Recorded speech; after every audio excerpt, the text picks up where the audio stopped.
जय माता दी दर्शकों, आपके मेरे और माता रानी के इस चैनल में आप सभी का स्वागत है।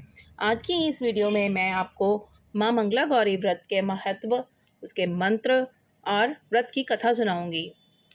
सावन महीने के प्रत्येक मंगलवार को मंगला गौरी व्रत रखा जाता है। इस दिन विवाहित और अविवाहित स्त्रियां मंगला गौरी व्रत रख देवों के देव महादेव और माता पार्वती की पूजा उपासना करती हैं।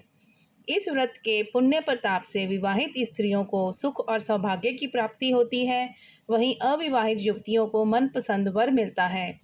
मंगला गौरी व्रत करने से दाम्पत्य जीवन में मधुरता आती है।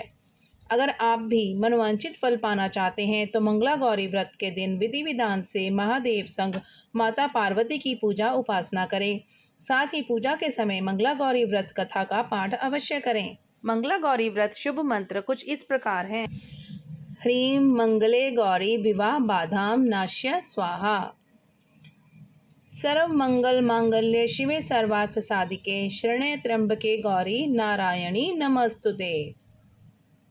कर्पूर गौरम करुणावतारम संसार सारम भुजगेंद्रहारम सदा वसंतम हृदयारविंदे भवम भवानी सहितम नमामि। और एक और मंत्र है, ओम गौरी शंकराय नमः। आइए मंगला गौरी व्रत का पाठ करें। मंगला गौरी व्रत कथा। प्राचीन समय में धर्मपाल नामक एक सेठ रहता था। धर्मपाल के पास धन संपत्ति की कोई कमी नहीं थी। वह स्वयं सर्वगुण संपन्न था। देवों के देव महादेव का भक्त था। कालांतर में सेठ धर्मपाल की शादी गुणवान वधू से हुई। हालांकि विवाह के बाद कई वर्षों तक संतान की प्राप्ति नहीं हुई। इससे सेठ चिंतित रहने लगा। वह सोचने लगा कि अगर संतान नहीं हुई तो उसके कारोबार का कौन उत्तराधिकारी होगा। एक दिन सेठ धर्मपाल की पत्नी ने संतान के संबंध में किसी प्रखंड पंडित से संपर्क करने की सलाह दी। पत्नी के वचनानुसार सेठ नगर के सबसे प्रसिद्ध पंडित के पास जाकर मिले। उस समय गुरु ने सेठ दंपत्ति को भगवान शिव और माता पार्वती की पूजा उपासना करने की सलाह दी। कालांतर में सेठ धर्मपाल की पत्नी ने विधि विधान से महादेव और माता पार्वती की पूजा उपासना की। सेठ धर्मपाल की पत्नी की कठिन भक्ति से प्रसन्न होकर एक दिन माता पार्वती प्रकट होकर बोली, हे देवी, तुम्हारी भक्ति से मैं अति प्रसन्न हूँ। जो वर मांगना चाहते हो मांगो, तुम्हारी हर मनोकामना अवश्य पूरी होगी। उस समय सेठ धर्मपाल की पत्नी ने संतान प्राप्ति की कामना की। माता पार्वती ने संतान प्राप्ति का वरदान दिया।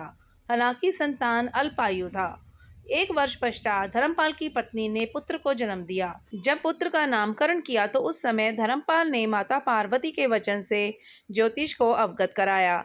तब ज्योतिष ने सेठ धर्मपाल को पुत्र की शादी मंगला गौरी व्रत करने वाली कन्या से करने की सलाह दी। ज्योतिष के वचनानुसार सेठ धर्मपाल ने अपने पुत्र की शादी मंगला गौरी व्रत करने वाली कन्या से की। कन्या के पुण्य प्रताप से धर्मपाल का पुत्र मृत्युपाश से मुक्त हो गया और उसे दीर्घायु प्राप्त हुई। तभी से मंगला गौरी व्रत की प्रथा शुरू हुई। जो स्त्रियां व्रत का पालन नहीं कर सकती वो भी इस कथा को अवश्य सुने तथा मां मंगला गौरी की पूजा करें। कथा को सुनने के बाद विवाहित महिला अपनी सास तथा ननद को 16 लड्डू दे। यही प्रसाद ब्राह्मण को भी दे। इसके बाद व्रती 16 बाती वाले दिए से माता की आरती करें। अंत में माता से पूजा अर्चना में हुई भूल चूक के लिए क्षमा मांगें। अगर आपको यह वीडियो पसंद आई हो तो कमेंट में जय माता दी जरूर लिखें तथा चैनल को सब्सक्राइब करना ना भूलें। धन्यवाद।